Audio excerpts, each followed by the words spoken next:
Hello students, मैं हूं doctor Imtiaz. आज हम बात करेंगे सेल साइकिल का continuation, that is lecture 2 start करने वाले हैं। पिछली क्लास में हम लोग देखे कि इंटरफेस क्या होता है, सेल साइकिल क्या होता है। सेल साइकिल के अंदर पर्टिकुलर हम लोग दो फेजेस में पूरा आपका सेल साइकिल कंप्लीट होता है।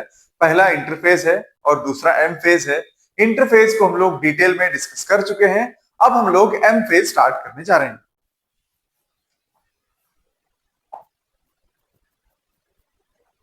ये हम लोग लास्ट फेज में देख चुके हैं। इंटरफेज में आपका G1 आएगा, उसके बाद GS, उसके बाद G2। G1 S G2, G1 में ग्रोथ होगी, मेजर ऑर्गेनेल्स का डुप्लीकेशन होगा। उसके बाद यहाँ पे आपका एस सेल जो है एस फेज में एंटर करेगा। एस फेज में आपका डीएनए का रेप्लिकेशन हो रहा था। डीएनए के रेप्लिकेशन के बाद आपका सेल जो है इंटरफेज का लास्ट स्टेप यानी कि आपके G2 फेज में एंटर करेगा। वहां पे भी सेल का थोड़ा सा ग्रोथ होगा और आपका ट्यूबुलिन प्रोटीन का सिंथेसिस होगा। फिर जो है सेल जो ऑर्गेनेल्स जीवन में डुप्लीकेट नहीं हो पाए थे वो उनका डुप्लीकेशन यहाँ पे कराएगा।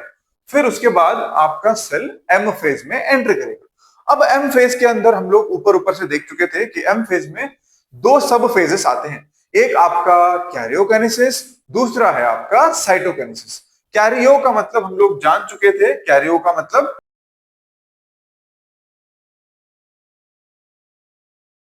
एम फेज को हम लोग ऊपर ऊपर से देख चुके थे कि एम फेज यानी आपका दो सब फेजेस में एम फेज आपका कंप्लीट होता है। एम फेज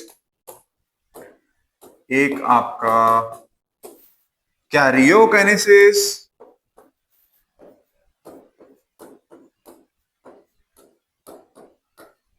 दूसरा साइटोकाइनेसिस,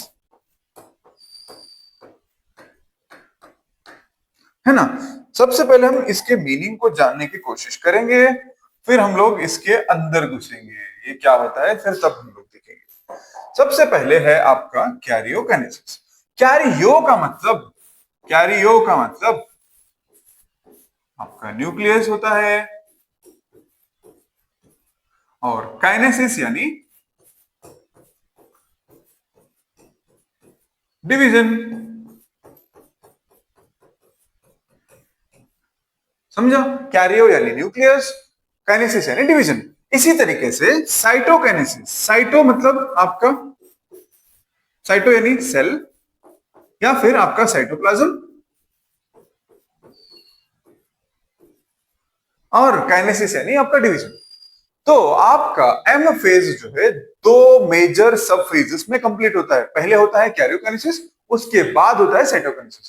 कैरियोकाइनेसिस यानी आपका division of the nucleus, nucleus का टुकड़े होना, उसको हम लोग बोलेंगे कैरियोकाइनेसिस। साइटोकाइनेसिस यानी आपका साइटोप्लाज्म का या फिर सेल का दो टुकड़ों में बंटना, उसको हम लोग बोलेंगे साइटोकाइनेसिस। सबसे पहले हम देखेंगे कैरियोकाइनेसिस। कैरियोकाइनेसिस चार सब स्टेप्स में कंप्लीट होता है। कैरियोकाइनेसिस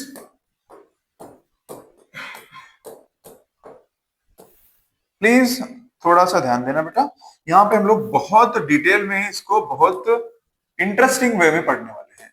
कैरियोकाइनेसिस को याद रखने के लिए, इसके स्टेप्स को याद रखने के लिए हम लोग एक निमोनिक से इसको याद रखेंगे। पीएम एट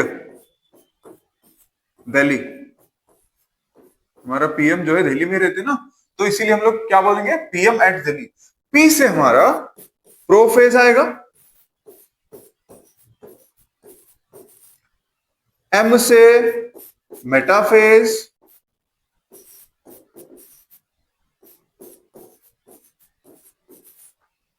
ए से एनाफेज,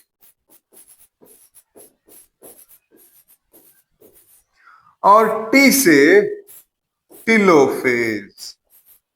टिल्लू आपका दोस्त होगा ना, टिल्लू, तो इसी से टिलोफेज। ये याद रखोगे, ठीक है।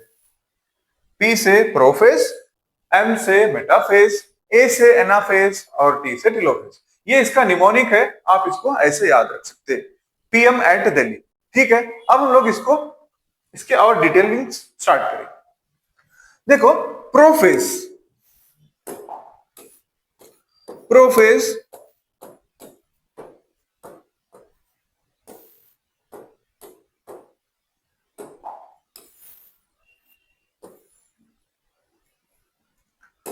प्रोफेज को समझेंगे अभी थोड़ा सा, है ना। प्रोफेज को समझने के लिए अब हम लोग थोड़ा सा पीछे जाकर इधर आए।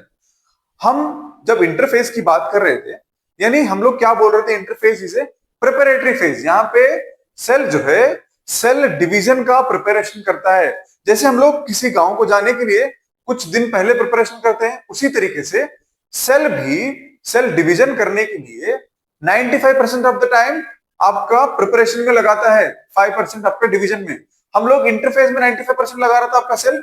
तो वहां पे हम लोग देखे जीवन पहले होता है, उसके बाद एस होता है, उसके बाद G2 होता है ना। जीवन के अंदर आप लोग देखे, जीवन में हम लोग देखे आपका सेल का साइज बढ़ रहा है, यानी सेल ग्रो कर रहा है। जी से ग्रोथ, ग्रो हो रहा है सेल, है ना, ग्रो। लेकिन उसका न्यूक्लियस अनटच्ड है, न्यूक्लियस को कुछ अभी टच नहीं करे।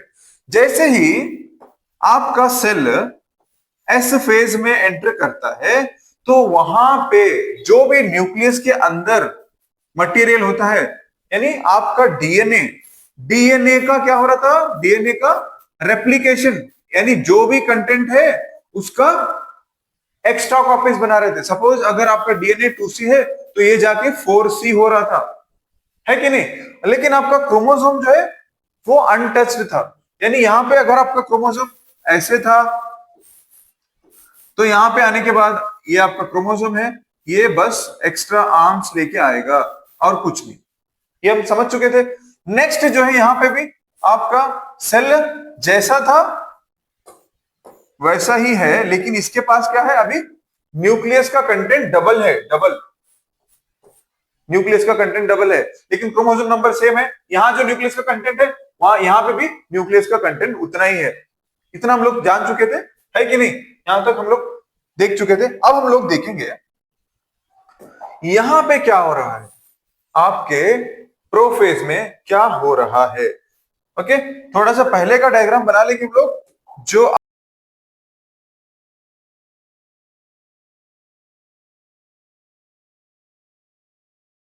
इसको हम लोग अर्ली प्रोफेज नाम देंगे। क्यों? क्योंकि अभी अभी तो प्रोफेज स्टार्ट हुआ है ना, इसीलिए हम लोग इसको क्या नाम दे रहे, प्रोफेज बोल के नाम दे रहे। ठीक है, प्रोफेज, अर्ली प्रोफेज में क्या हो रहा है देखेंगे। जैसे ही सेल आपका एम फेज में एंटर करेगा वो आपका प्रोफेज रहेगा, करेक्ट। तो यहां पे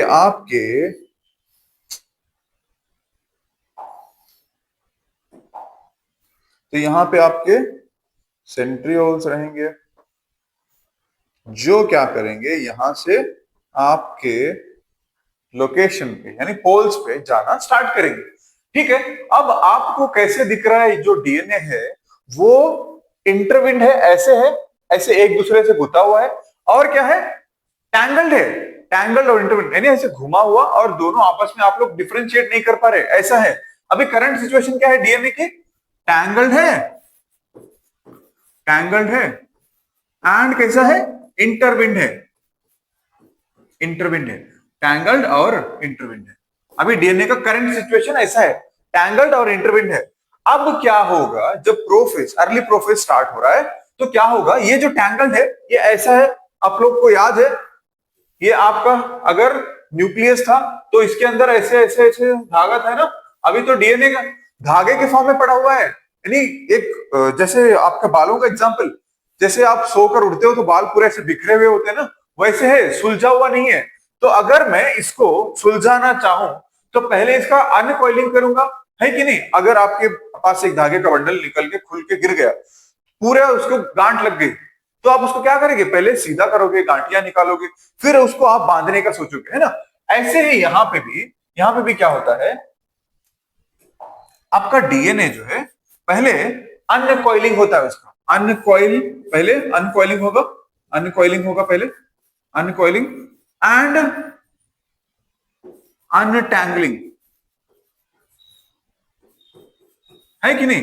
पहले उसको आप ऐसे जो था एक दूसरे से गुथा हुआ था उसको पहले खोलोगे, उसके बाद आप लोग बांधने का सोचोगे, है ना। उसके बाद जैसे ही अनकॉइलिंग होगा उसके बाद कंडेंसेशन स्टार्ट होगा, कंडेंसेशन ऑफ डीएनए स्टार्ट्स। समझ रहे? आपका जो डीएनए जैसे ही प्रोफेज में आया, एकदम गांठियां पड़े थे उसको, इसे खुला खुला पड़ा था, अब उसको आप क्या कर रहे हैं? सीधा कर रहे, सुलझा रहे उसको।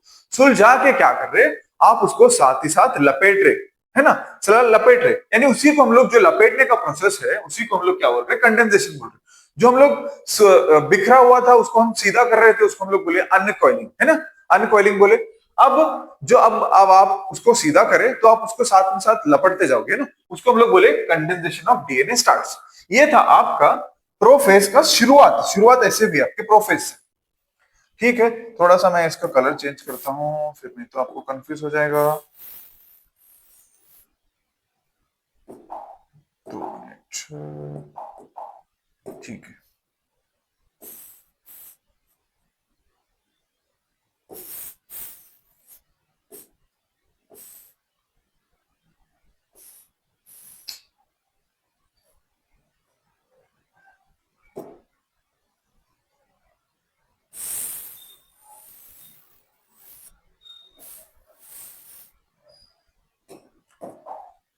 ओके, जो बांधने का प्रोसेस था उसको हम लोग बोले कंडेंसेशन। और साथ ही साथ मैं यहाँ पे सेंट्रियोल्स को ड्रॉ किया, सेंट्रियोल्स, है ना?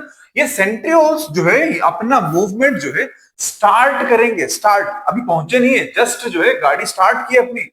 सेंट्रियोल्स, या फिर मैं इसको सेंट्रोजोम्स लिखूं, centrosomes starts moving towards pole। समझा इतना? आपका डीएनए खुला खुला पड़ा था, उसको आप सीधा किए, सुलझाए, फिर उसको आप बांधने का प्रोसेस स्टार्ट किए, उसको हम लोग बोले कंडेंसेशन। और साथ ही साथ में अगर देखूं तो आपके सेंट्रोसोम्स जो है पोल के तरफ मूवमेंट स्टार्ट किए। सेंट्रोसोम्स का फंक्शन आपको याद होना चाहिए, ये आपके सेल डिवीजन में हेल्प करेंगे, काम करेंगे। ठीक है, इतना ही है बस। अर्ली प्रोफेज में इतना ही हो रहा है। अब हम लोग देखेंगे जब प्रोफेज खत्म होने को आ रहा होगा, तब आपका डीएनए क्या करेगा, कैसे दिखेगा, आपका सेल कैसे दिखेगा, थोड़ा सा देख लेंगे। ये आपका सेल है, ये आपका न्यूक्लियस है। ठीक है, ये न्यूक्लियस को कुछ हो रहा है, अभी न्यूक्लियस को कुछ हो रहा है, कुछ हो रहा है न्यूक्लियस को। न्यूक्लियस गायब होने वाला है, न्यूक्लियस को डर लग रहा है, न्यूक्लियस गायब होने वाला है। ठीक है,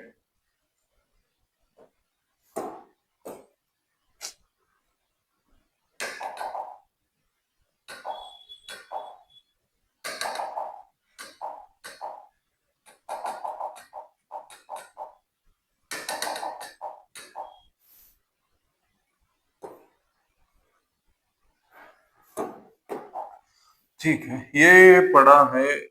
आप लोग बांध रहे थे ना डीएनए को, हाँ याद है ना? डीएनए को बांध रहे थे आप। ठीक है, डीएनए को बांध रहे थे सर, इसीलिए क्या है, थोड़ा थोड़ा सा स्ट्रक्चर दिखना शुरू हो गया है। थोड़ा थोड़ा सा, पूरा स्ट्रक्चर नहीं। 4 आर्म्स दिखने लगे हैं क्रोमोसोम्स के। अब बांधना स्टार्ट करोगे, सपोज आप धागे का ही एग्जांपल लो, आप पतंग वितंग उड़ाए रहेंगे, तो आप जब बांधने का स्ट्रक्चर, उसके ऊपर धागा बांधने लगोगे तो कुछ स्ट्रक्चर दिखने लगेगा ना, स्ट्रक्चर चेंज होगा। अगर मैं इसके ऊपर धागा बांधने लगूं तो इसका स्ट्रक्चर चेंज होगा ना। ऐसे ही जब आप एक खुली चीज को किसी चीज से बांधने लगो, उसको कंडेंस करने लगो, डीएनए का कंडेंसेशन जैसे स्टार्ट होगा, तो यहाँ पे आपको थोड़ा थोड़ा सा क्रोमोसोम का स्ट्रक्चर दिखना स्टार्ट होगा, है ना?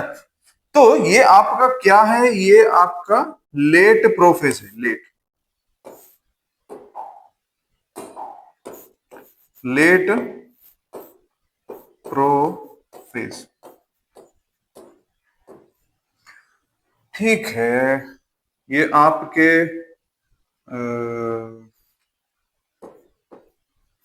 सेंट्रियोल्स निकल चुके थे, अभी थोड़ा ही पहुंचे हैं ना, थोड़ा ही पोल की तरफ, थोड़ा थोड़ा ही डिस्टेंस ट्रेवल किया है।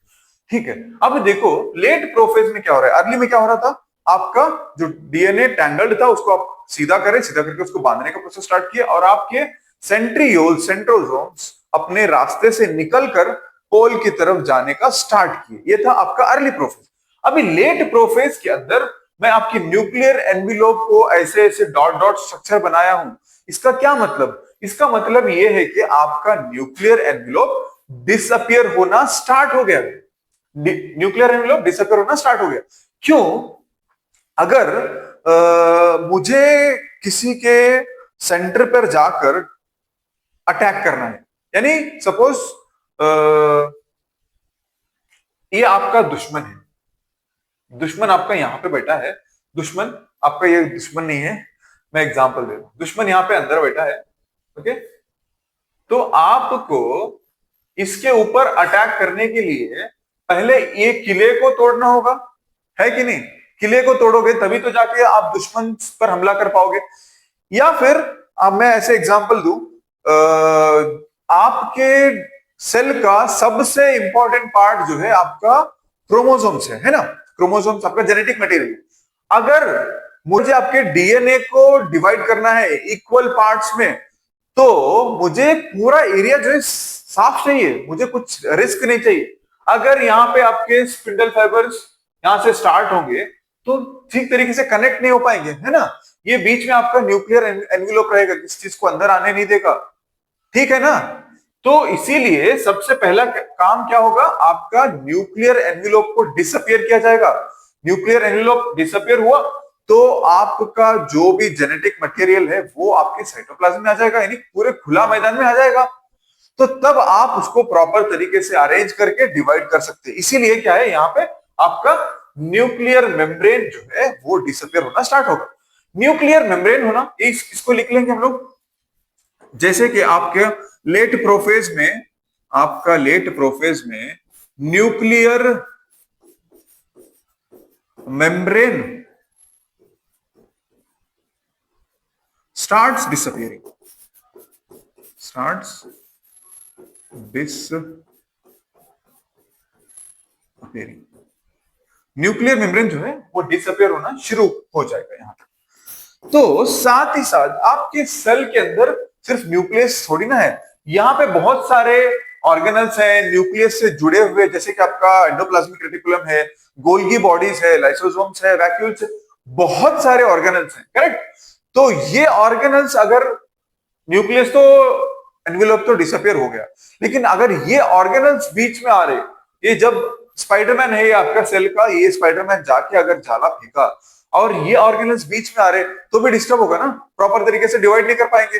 तो यहाँ पे जरूरी है कि आपके जो मेम्ब्रेन बॉन्ड ऑर्गेनल्स है उनका भी डिसअपियर होना चाहिए, क्योंकि ये इसको सेल को आपके क्रोमोसोम्स को डिवाइड करने के लिए पूरा प्लेन मैदान चाहिए। तो आपका न्यूक्लियर एनवेलप डिसअपियर हुआ, जेनेटिक मटेरियल बाहर आया साइटोप्लाज्म में, तो अभी बचा ऑर्गेनल्स भी डिसअपियर होना चाहिए, है ना? तभी तो प्रॉपर तरीके से डिवाइड कर पाएगा ये अपना जेनेटिक मटेरियल।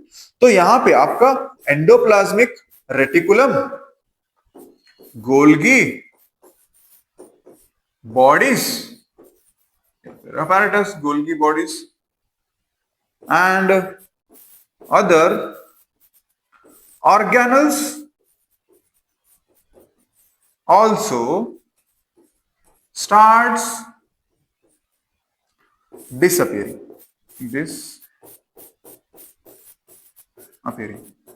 समझो, पूरा प्लेन मैदान बनाने के लिए जो भी छोटे मोटे कंकर्स भी रहेंगे आप उसको निकालोगे, कहीं कहीं चुप ना जाओ।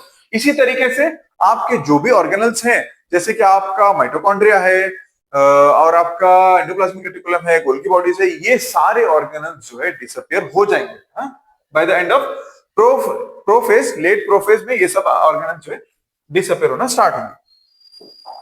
अब जो आपका सेंट्रियोल मूवमेंट स्टार्ट किया था, अपनी जगह से निकल चुका था आगे जाने के लिए, क्या वो भी अपना मूवमेंट कंटिन्यू रखा है? अभी पहुंचा नहीं है, इसको यहां पे पहुंचना है, यहाँ पे पोल्स पे, यहाँ पे पहुंचा नहीं है अभी इसको बहुत लंबा डिस्टेंस ट्रैवल करना है। Centrosomes continue to move towards the pole, है ना? सेंट्रोजोम्स अभी मूवमेंट अभी अपना कंटिन्यू रख रहे हैं। और मैं क्या बोला आपको, क्रोमोसोम्स का थोड़ा थोड़ा शेप दिखना स्टार्ट हो जाएगा, वो भी हम लोग लिखेंगे यहाँ पे। Chromosomes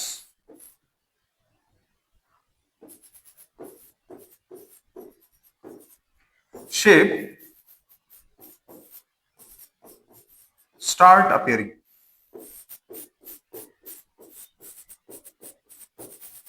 with chromatids। ठीक है, इतने पॉइंट्स हम लोग समझ गए। सर लेट प्रोफेज यानी आपका जो सेंट्रोसोम्स है उसका मूवमेंट कंटिन्यू होना और आपके जो न्यूक्लियर एनविलोप है, न्यूक्लियर की जो मेम्ब्रेन है न्यूक्लियस की, उसका डिसअपियर होना। साथ ही साथ इसका डिसअपियर होने के साथ साथ आपके जो भी ऑर्गेनल्स हैं, पर्टिकुलरली आपके एनसीईआरटी क्या मेंशन करता है, आपके एंडोप्लाज्मिक रेटिकुलम, आपकी गोल्गी बॉडीज भी साथ ही साथ इसके न्यूक्लियर एनविलोप के साथ ही साथ डिसअपियर होना स्टार्ट होंगे। ठीक है सर, हम लोग समझ गए। और जब आपका कंडेंसेशन स्टार्ट हो रहा था तो थोड़ा थोड़ा शेप आना स्टार्ट हो गया था, है ना, तो वो शेप भी आपको दिखने लगेगा विद क्रोमैटिड्स। ठीक है, ये आपका अभी धागा था थोड़ी देर पहले, अभी वो कंडेंस होके लपटे जाके क्या हो रहा है, अभी वो एक क्रोमैटिड यानी क्रोमोसोम्स का शेप लेके उसमें आपको क्रोमैटिड्स भी देखना स्टार्ट करेंगे। ठीक है, समझा ये? बहुत अच्छे तरीके से समझ गया है ना। अब हम लोग मेटाफेज में पहुंच गए हैं। पहुंचे कि नहीं? क्या हो रहा है?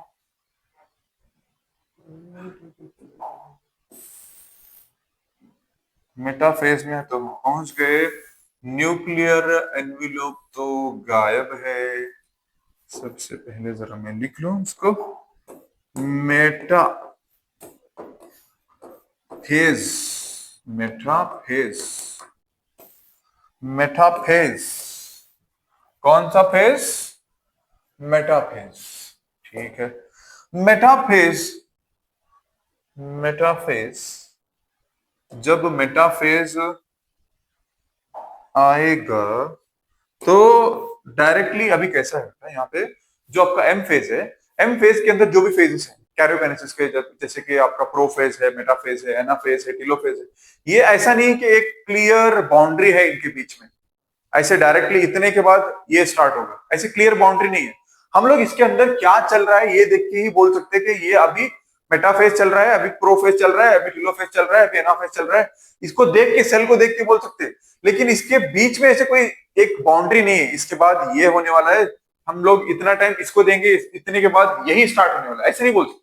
हम लोग सेल को देख के बोल सकते हैं कि अभी अभी मेटाफेज चल रहा है, अभी लेट प्रोफेज है, अभी जस्ट प्रोफेज स्टार्ट हुआ है, ऐसे बोल सकते हैं। ओके, तो अभी इसको ट्रांजिशन को टाइम लगेगा थोड़ा, ट्रांजिशन, इसीलिए हम इसको क्या बोलेंगे, transition to metaphase, transition to metaphase, correct. Metaphase में अभी चेंज हो रहा है, ट्रांसफर हो रहा है, डेटा ट्रांसफर हो रहा है। ठीक है, अभी आप देखो, ये आप जो है न्यूक्लियर एनविलोप तो पूरी तरीके से गायब हो चुकी है। आपका ये प्यारा सा सेंट्रियोल्स अपने पोल के करीब है, पहुंचा नहीं है, अभी करीब है। ये आपका एक क्रोमोसोम, क्रोमोसोम,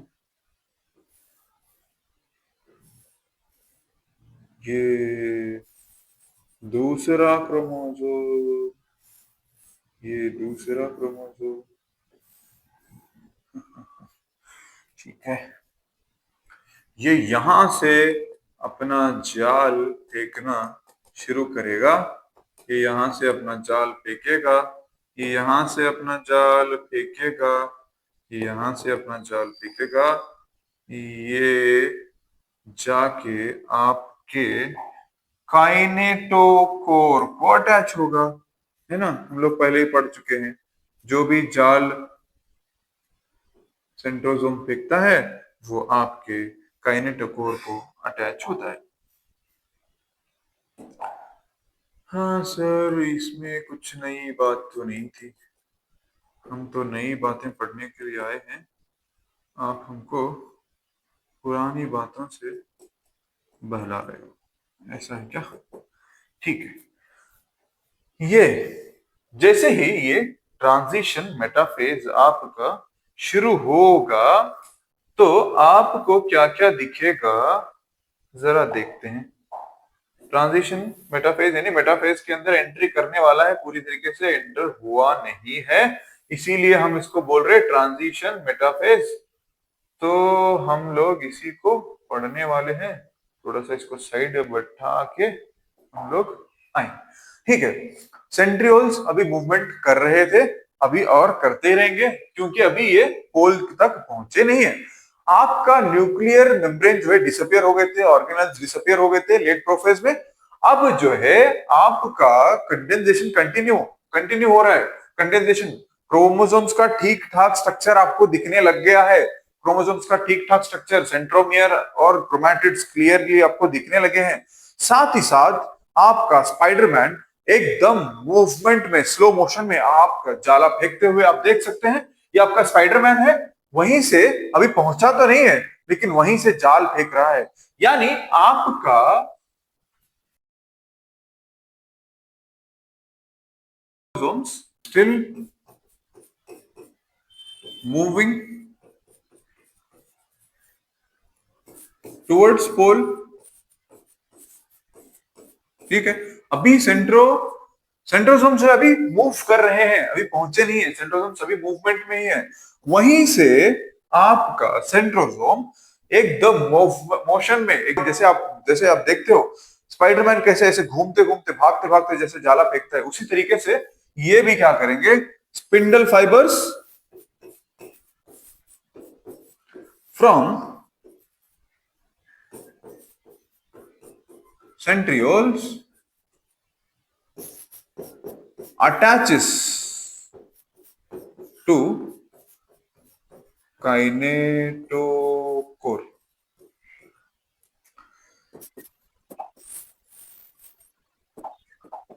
ठीक है, आपका स्पाइडरमैन, सेल का स्पाइडरमैन, सेंट्रोसोम्स जो है मूव करते करते ही क्या करा, जाला फेंका, अभी पहुंचा नहीं है अपनी जगह पर, वहीं से क्या करा, जाला फेंक दिया। और वो जाल आपके काइनेटोकोर, आपके क्रोमोसोम्स के काइनेटोकोर, यानी ये आपके सेंट्रोमेयर के अतराफ एक प्रोटीनेशियस डिस्क लाइक स्ट्रक्चर जो रहेगा उसको जाके अटैच होगा। वहां से आपका ये जाल जो है अरेंज करने की कोशिश करेगा, यानी क्रोमोसोम्स को बीच में लाने की कोशिश करेगा। अभी सेंट्रियोल्स पहुंचे नहीं है, सेंट्रियोल्स अभी मूव कर रहे हैं पोल की तरफ, और वहीं से आपका सेंट्रोसोम सेंट्रियोल्स जो है स्पाइंडल फाइबर्स निकाला और फेंका क्रोमोसोम की तरफ, वो जाके आपके काइनेटोकोर को लगा। समझ गए आप, इतना हो रहा है, इतना हो रहा है, इतना हो रहा है। ठीक है, इतना हो रहा है, ये दो पॉइंट्स। अब रियल मेटाफेज स्टार्ट होने वाला है। अभी ये मेटाफेज के अंदर एक ही कदम रखा था, उसको हम लोग बोले ट्रांजिशन टू मेटाफेज। वहां पे आप देख रहे हैं कि मूव करते करते सेंट्रोसोम्स वहीं से जाला फेंक दिया, और जाला जाके आपके क्रोमोसोम्स के काइनेटोकोर पे अटैच हुआ, क्रोमोसोम्स के काइनेटोकोर पे अटैच हुआ। वहां से क्या होता है, अभी नेक्स्ट पार्ट देखते रहिए। अब आपका रियल मेटाफेज शुरू होने वाला है। आपका मेटाफेज शुरू होने वाला है। मेटाफेज लिख लेते हैं इसको, मेटाफेज, मेटाफेज अब शुरू होने वाला है, मेटाफेज। ठीक है सर, थोड़ा सा डायग्राम के थ्रू हमको बता दो मेटाफेज में क्या हो रहा है, कैसे हो रहा है, तब तक हमको समझ में आने वाला नहीं है कि नहीं। हम मान लिए आपकी बात को। अब हम लोग आपको इसी पे एक अच्छा सा प्यारा सा डायग्राम बना के दिखाएंगे। ठीक है, ये है आपका इक्वेटोरियल प्लेट, ये है आपका इक्वेटोरियल यानी सेंट्रल पार्ट, बीच का पार्ट। अब हम क्रोमोसोम्स को इस प्लेट पर अरेंज करना है, क्योंकि हमको डिवाइड भी तो करना है सर, इक्वल नंबर में, इधर भी उतना ही चाहिए, उधर भी उतना ही चाहिए। तो हम उसको बीच से कहीं से भी खींच के उसके कैसे भी टुकड़े नहीं कर सकते, उसको हम लोग सही तरीके से अरेंज करेंगे, फिर खींचेंगे, फिर तब मजा आएगा, है कि नहीं। ये है आपका सेंट्रियोल, यहां से निकलेगा स्पाइडरमैन का जाला। निकल रहा है, निकल रहा है। आके अटैच हुआ आपके क्रोमोसोम्स के काइनेटोकोर पे अटैच हुआ। ठीक है, काइनेटोकोर पे अटैच तो तभी हो गया था सर। अभी आप कुछ हमको नया बताओ। ये सब पुरानी बातें छोड़ो, छोड़ो कल की बातें, कल की बात पुरानी। ठीक है, अब अब ये है आपका काइनेटोकोर, आपका स्पिंडल फाइबर तो अटैच हो गया। अब ये एक आपको दिख रहा है, एक प्लेन में आपके क्रोमोसोम्स जो है अलाइंड हो गए हैं, यानी इस प्लेन को हम लोग क्या बोल रहे हैं, इक्विटोरियल। अब मैं इसको ऐसे लिख सकता हूं, the chromosomes are aligned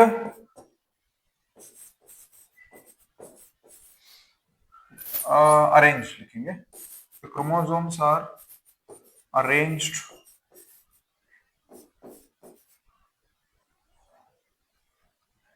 in A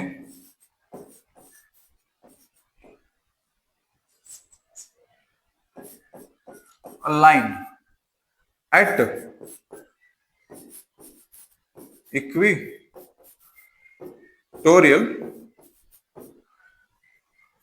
to form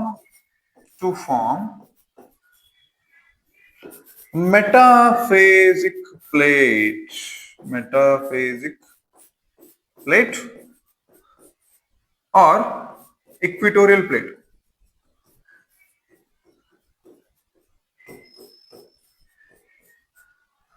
ये जो क्रोमोसोम्स आपके एक लाइन में अरेंज हो रहे हैं एट इक्वेटोरियल, यानी बीच में, हम उसको इक्वेटोरियल बोले। इसी को मैं क्या बोल रहा हूं, एक प्लेट में अरेंज हुए, इसको मैं इक्वेटोरियल प्लेट बोलूंगा, या फिर इसको मैं बोल सकता हूं मेटाफेजिक प्लेट। एक प्लेट में अरेंज हो गए। अभी ये जो है ये आपका इक्वेटोरियल था, यहाँ पे जो है क्रोमोसोम्स अरेंज हो गए। अब देखो, यहां से स्पिंडल फाइबर निकला था, यहां से स्पिंडल फाइबर निकला था, ये सेंट्रियोल्स अपने तरफ खींच रहा है, ये सेंट्रियोल जो है अपने तरफ खींच रहा है, यानी दोनों जो है अपने अपने तरफ खींच रहे हैं। अब जो है इसका बंटवारा होगा, इतना ही है इसमें से। और ये लिख लेंगे, ये जो पॉइंट्स हैं,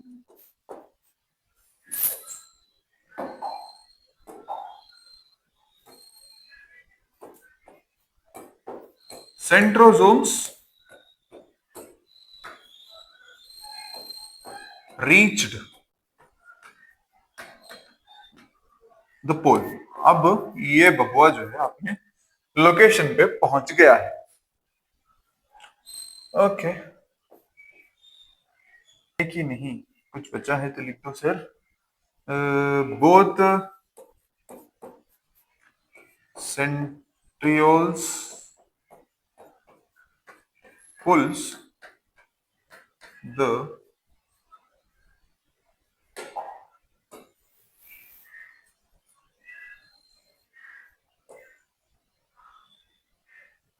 both centrioles pulls the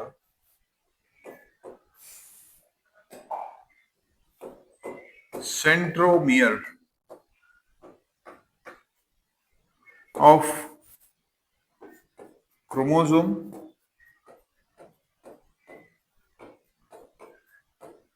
towards them, है ना, दोनों जो है अपने अपने तरफ खींच रहे हैं। अच्छा, एक पॉइंट मैं बोलना भूल गया, जब ये अरेंजमेंट करना है तो हमारा लपटने का जो प्रोसेस था, लपेटने का जो धागे का बंडल जो जो हम लपेट रहे थे क्रोमोसोम्स को, पहले से प्रोफेज, अर्ली प्रोफेज से लपेटना स्टार्ट किए थे, अनकॉइलिंग करके लपेटने का प्रोसेस स्टार्ट किए थे, वो प्रोसेस अब यहाँ पे कंप्लीट हो गया है, तभी तो हम लोग इसको डिवाइड कर सकते हैं। अगर ये कंप्लीट ही नहीं हुआ तो कैसे डिवाइड करेंगे? अभी आपका धागा ऐसे निकला हुआ है बाहर से, अभी लपेट रहे आप, अब आपको डिवाइड करना चाह रहे हैं, तो ये धागा तो बचेगा ही ना, एक्स्ट्रा बचेगा। तो इसको हम लोग कैसे डिवाइड कर सकते हैं? प्रॉपर तरीके से टू इक्वल पार्ट्स में नहीं डिवाइड कर सकते। तो यहाँ पे जब इसका कंडेंसेशन कंप्लीट हुआ होगा तभी तो डिवाइड करेंगे। तो यहाँ पे हम लोग ये लिखने वाले हैं कि यहाँ पे डीएनए का कंडेंसेशन, डीएनए का कंडेंसेशन कंप्लीट हो चुका है। ठीक है, जब डीएनए का कंडेंसेशन कंप्लीट हो चुका है तो हमको ये पता चलता है कि डीएनए का बेस्ट स्ट्रक्चर, सॉरी क्रोमोसोम्स का बेस्ट स्ट्रक्चर यहां पे देखने को मिलेगा, है कि नहीं। जब डीएनए का कंडेंसेशन पूरा लपेटने का प्रोसेस में जो भी धागा था मेरे पास, इसको मैं इसके ऊपर लपेट लपेट दिया। अब मुझे जितना इसको मोटा दिखना है, जिसको जिसका जो पर्टिकुलर शेप आना है, पूरा लपेटने के बाद ही आएगा, है ना। तो मैं इसको ऐसे लिख सकता हूं। अब ये हमारा जो फेज है, this is the best phase to study the structure of chromosomes, है कि नहीं। अभी मैं this is the best phase to study the structure of chromosome बोल सकता हूं, बोल सकता हूं सर, बोल सकता हूं। इसमें तो कोई प्रॉब्लम किसी को नहीं होती, है कि नहीं। ठीक है, थैंक यू ये कंफर्म करने के लिए रिकॉर्डिंग्स में। हाँ, this is a best phase to study the structure या फिर मॉर्फोलॉजी, मॉर्फोलॉजी ऑफ क्रोमोसोम। ठीक है, this is the best phase to study the morphology और स्ट्रक्चर ऑफ क्रोमोसोम, क्योंकि यहाँ पे कंडेंसेशन कंप्लीट हो चुकी है, इसीलिए this is the best phase to study the structure of chromosome. याद रखोगे सर, यहाँ पे आपके क्रोमोसोम्स जो है एक लाइन में, बीच में सेल के बीच में एक लाइन बनाकर वहां पे अरेंज हुए, उसको हम लोग बोले इक्वेटोरियल प्लेट या फिर मेटाफेजिक प्लेट। सर उसके बाद आपके जो सेंट्रियोल्स थे वो अपने अपने पोल पर पहुंच चुके थे, यहाँ पे अपना क्रोमोसोम अपना अरेंजमेंट कर रहा था। तो यहाँ पे ये अरेंजमेंट करने के लिए एक क्राइटेरिया थी सर, ये अपना कंडेंसेशन कंप्लीट करके आना है। तो ये कंप्लीट कर चुका है, इसीलिए यहाँ पे जो क्रोमोसोम्स का शेप है वो बेस्ट तरीके से दिख रहा है। पूरे जो है इसके चारों आर्म्स दिख रहे हैं, पूरा आपका सेंट्रोमियर दिख रहा है, काइनेटोकोर दिख रहा है, पूरे जो है प्रॉपर तरीके से हर एक क्रोमोसोम्स के पार्ट देखने को मिल रहे हैं।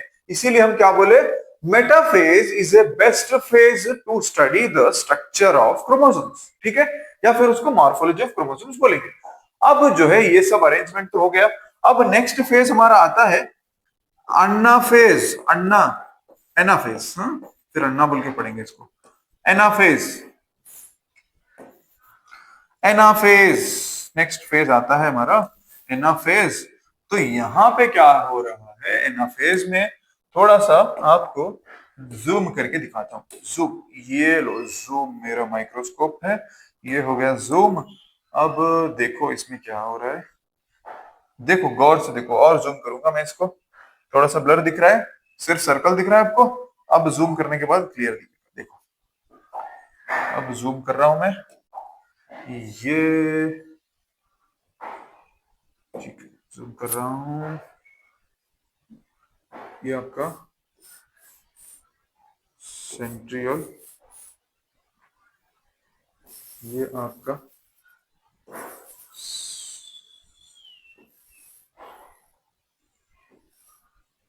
साड़ी साड़ी साड़ी साड़ी साड़ी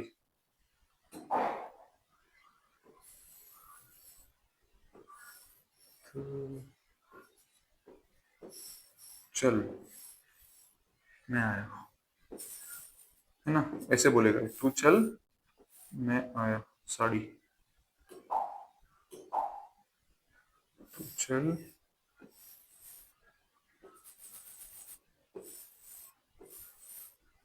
यहां से इसको खींचा जा रहा है, तो ये तो ऐसे ही जाएगा इसके पास, इसके पास, ये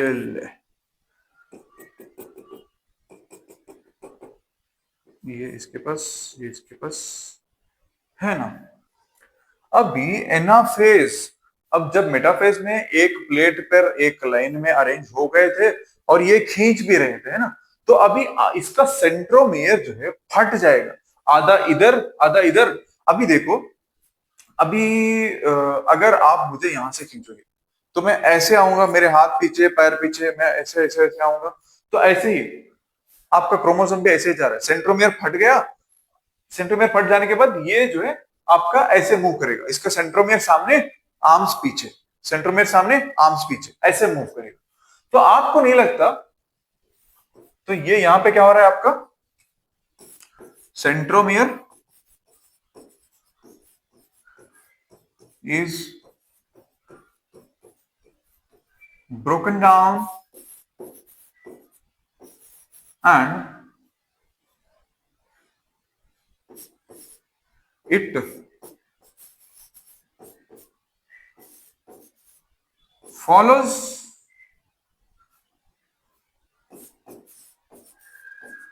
and it follows it moves, it moves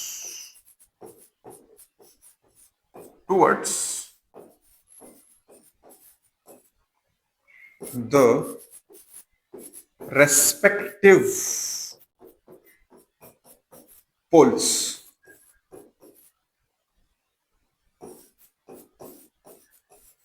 along with chromatids।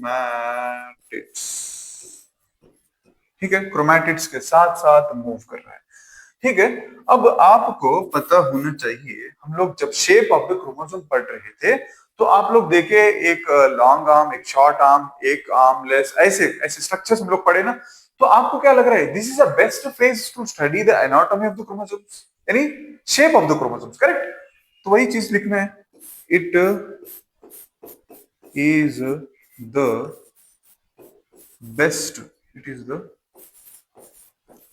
Best phase to study the anatomy of chromosome। समझ गया, इतना ही है। यहाँ पे क्या हो रहा है, आपका सेंट्रोमियर को तोड़ा गया दो पार्ट्स में। ये आपका क्रोमोसोम्स ऐसे ऐसे था, यहाँ पे इसका सेंट्रोमियर था, इसको खींचे ऐसे, इसे, इसका ये आधा सेंट्रोमियर इधर हुआ, आधा सेंट्रोमियर इधर हुआ, आधा सेंट्रोमियर ऐसे मूव कर रहा है, इसके पीछे जो है ये आपका, सपोज ये सेंट्रोमियर है, ये नीचे से कोई खींच रहा है, ये जो है सेंट्रोमियर आगे, इसके जो है क्रोमैटिड पीछे, ऐसे यहाँ से मुझे कोई खींचेगा तो मैं ऐसे आऊंगा, मेरे हाथ पीछे रहेंगे। ऐसे ही आपका सेंट्रोमियर जो है वो आगे आगे, उसके पीछे पीछे जो है क्रोमैटिड्स रहेंगे। देखो सेंट्रोमियर आगे आगे, क्रोमैटिड्स पीछे पीछे, ऐसे ये अपने अपने पोल की तरफ पहुंच जाएंगे। ये था आपका एनाफेज। एनाफेज में एनाटॉमी ऑफ द क्रोमोसोम यानी शेप्स ऑफ द क्रोमोसोम्स आपको देखने को मिलते हैं। बेस्ट तरीके से आप यहां से पढ़ सकते हैं। ओके, ये था आपका एनाफेज। अब हम लोग नेक्स्ट फेज टिल्लू भाई के पास जाने वाले हैं, तो टिल्लू भाई को बुला लें। टिल्लू भाई आप आ जाओ, बाकी सब को हम लोग निपटा चुके हैं, बस आपको एक निपटाना है तो हमारा एम फेज कंप्लीट हो जाएगा। तो इसको लिख लेते हैं Tillu phase, Tillu phase, Tillu phase, ठीक है, टिल्लू फेज।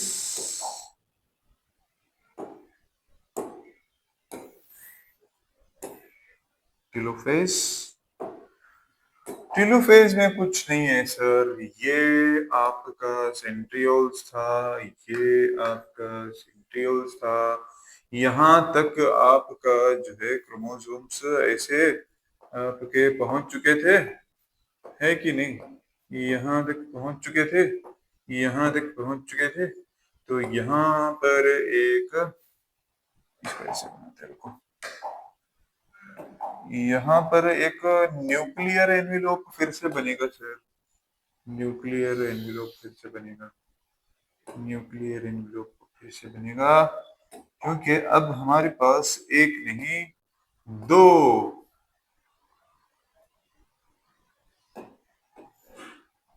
अलग अलग क्रोमोसोम्स हैं, तो दोनों के आसपास न्यूक्लियर एनवेलोप बन जाएगा। ठीक है, इसी को हम लोग लिखना है। क्या लिखेंगे जरा देखो sir. Sir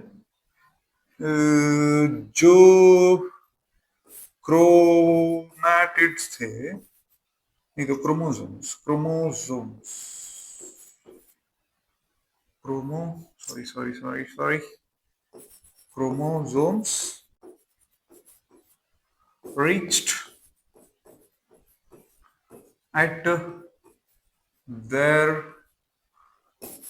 respective poles, chromosomes reached at their respective poles, है ना, अपने अपने पोल्स की तरफ पहुंच चुके हैं। तो अब क्या होगा, न्यूक्लियर एनविलोप बनना स्टार्ट हो जाएगा, क्योंकि देखो है ना, nuclear envelope starts appearing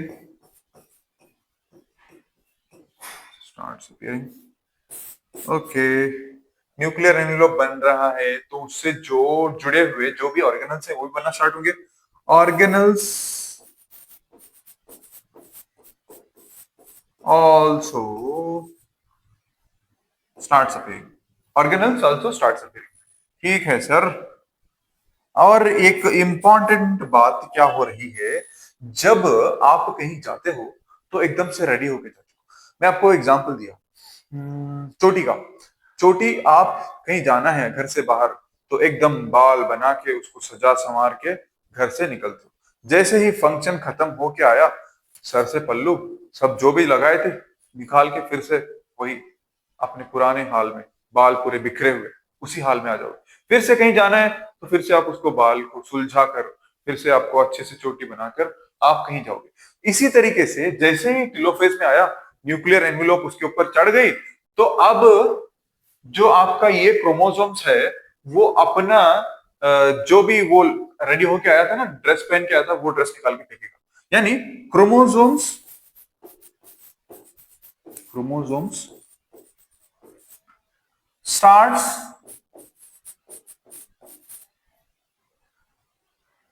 decondensing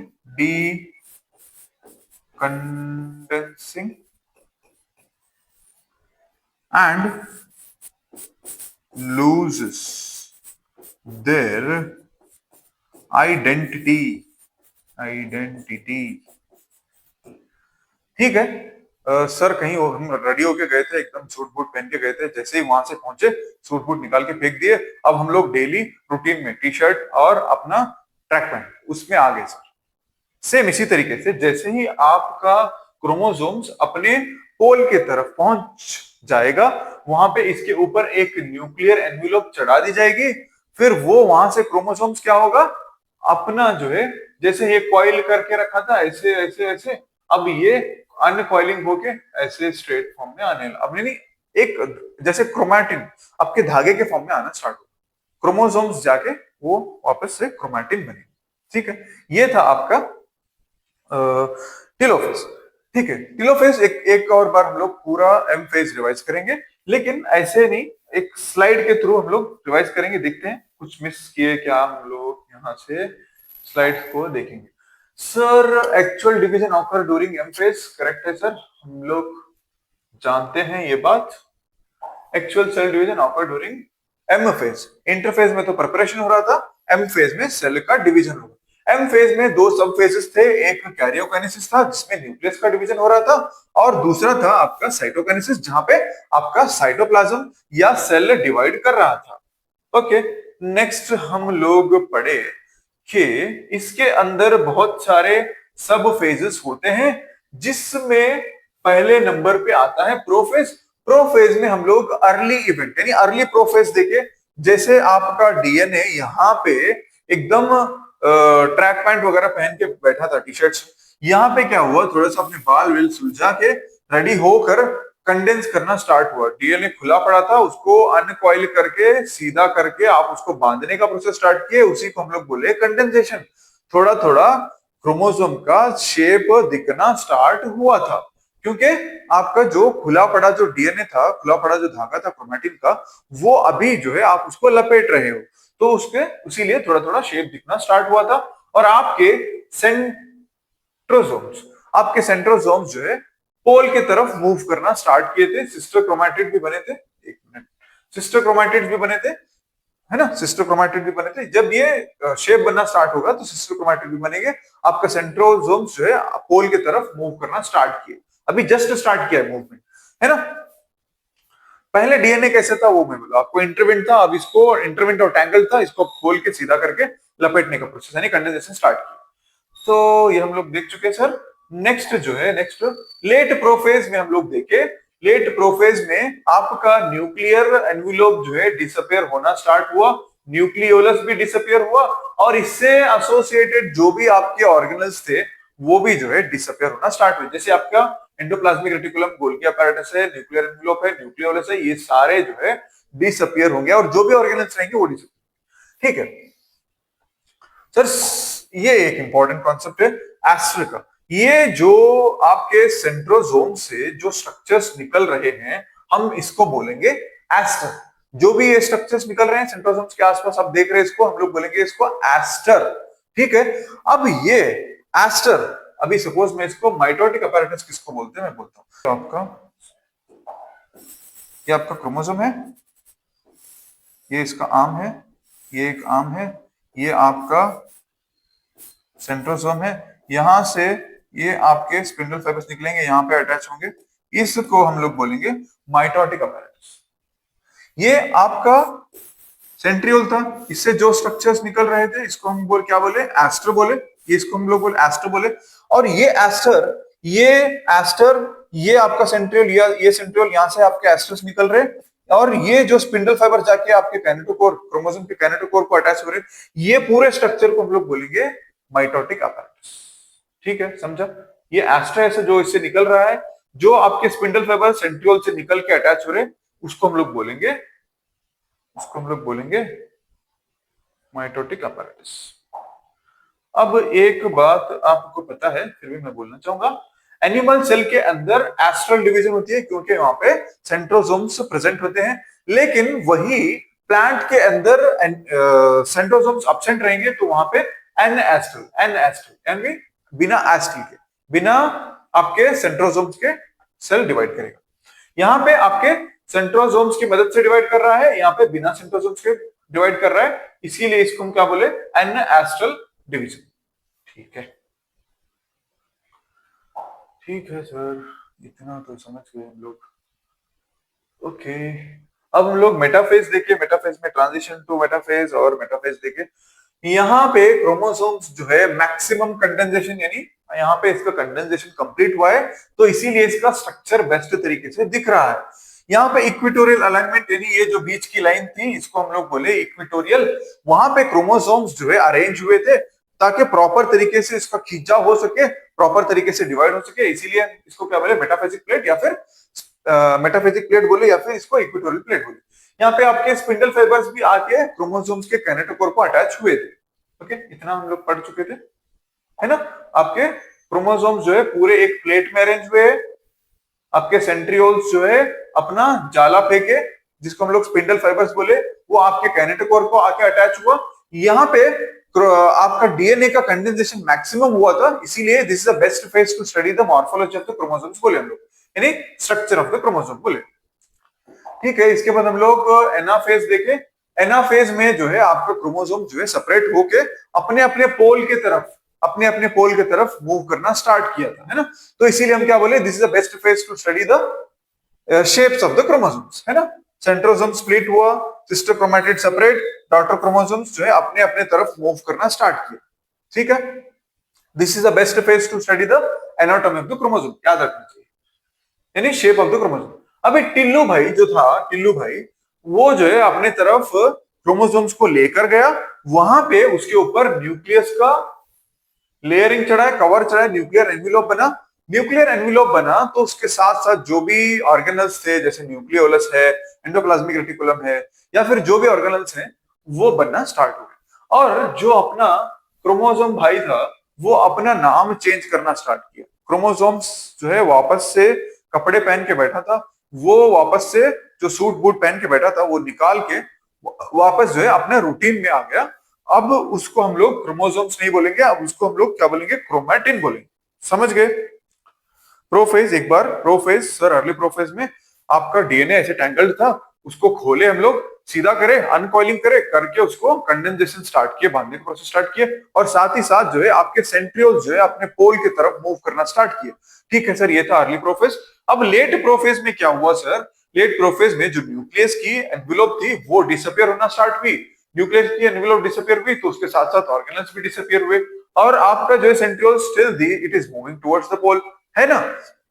अब नेक्स्ट क्या हुआ सर, नेक्स्ट हुआ मेटाफेज। मेटाफेज में हम लोग दो स्टेप्स में पढ़े, एक ट्रांजिशन टू मेटाफेज, यानी यहाँ पे आपका स्पिंडल फाइबर पोल के करीब पहुंच चुका है, वहीं से मोशन में एक अपना जाला फेंकता है जिसको हम लोग बोले स्पिंडल फाइबर्स, वो जाला जाकर आपके क्रोमोसोम्स के काइनेटोकोर सेंट्रोमेयर के आसपास जो एक प्रोटीनेशियस डिस्क रहेगा वहां पे अटैच होगा, वो वहां से अटैच होके उसको अरेंज करने में अपना टाइम लगाएगा। ठीक है सर, ये हम लोग पढ़ चुके। नेक्स्ट जो है रियल मेटाफेज जब स्टार्ट होगा तो वहां पे आपके डीएनए का कंडेंसेशन कंप्लीट हुआ रहेगा, इसीलिए हम इसको क्या बोले, it is the best phase to study the morphology of the chromosome, यानी स्ट्रक्चर, आपके क्रोमोसोम का स्ट्रक्चर पढ़ने का बेस्ट फेज कौन सा है, आपका जो है मेटाफेज है। यहाँ पे स्ट्रक्चर आप पूरा कंडेंसेशन कंप्लीट हुआ था तो क्रोमोसोम जो है अपने आप को एक प्लेट में अरेंज किया था इक्विटोरियल पे, इसीलिए हम इसको क्या बोले, इक्विटोरियल प्लेट या फिर मेटाफेजिक प्लेट बोले। सर यहाँ पे क्रोमोसोम अपने आप को एक बीच के लाइन में अरेंज किया, इक्विटोरियल पे अरेंज किया, एक प्लेट फॉर्म हुई, इसको मेटाफेजिक या इक्विटोरियल प्लेट बने। नेक्स्ट जो है अब आपका एनाफेज में एंट्री हुई, दोनों जो है आपका सेंट्रोसोम्स अपने अपने तरफ खींच रहे, तो जब सेंट्रोसोम्स खींच रहे सेंट्रोमियर को अपने अपने पास, तो एक आधा सेंट्रोमियर इसके तरफ जाएगा, आधा सेंट्रोमियर इसके तरफ जाएगा, दो आर्म्स इसके तरफ जाएंगे, दो आर्म्स इसके तरफ जाएंगे, तो सेंट्रोमियर पहले जाएगा, उसके पीछे पीछे जो है ये आपके क्रोमैटिड जाएंगे, है ना, याद रखोगे। सो एनाफेज को हम लोग क्या बोले, it is the best phase to study the shapes of the chromosomes, यानी anatomy of the chromosome, anatomy anaphase anatomy anatomy anaphase. ठीक है, नेक्स्ट आपका टिलोफेज आया था, टिलोफेज तक आने तक आपका जो क्रोमोसोम्स था, जो क्रोमोसोम्स के आर्म्स थे, जो डॉटर क्रोमोसोम्स था, वो जो है आपके पोल्स तक पहुंच चुका है, दोनों भी अपने अपने पोल्स तक पहुंच चुके हैं, तो वहां पे न्यूक्लियर का एनवेलोप बनेगा, उसके साथ साथ जो भी ऑर्गेनेल्स बने थे वो बनेंगे। अब जो क्रोमोसोम्स था वो क्रोमोसोम नहीं रहेगा, वो वापस से अपना हुलिया बिगाड़ कर वो क्रोमैटिन में कन्वर्ट होना स्टार्ट होगा। ये था आपका एम फेज। हम नेक्स्ट क्लास में हम लोग सिग्निफिकेंस ऑफ माइटोसिस देखेंगे और मियोसिस, सबसे इंपॉर्टेंट और बहुत कंफ्यूजिंग टॉपिक है, इसको हम लोग बहुत सिंपल में और इंटरेस्टिंग वे, बहुत मजेदार तरीके से इसको हम लोग समझने की कोशिश करेंगे। Thank you.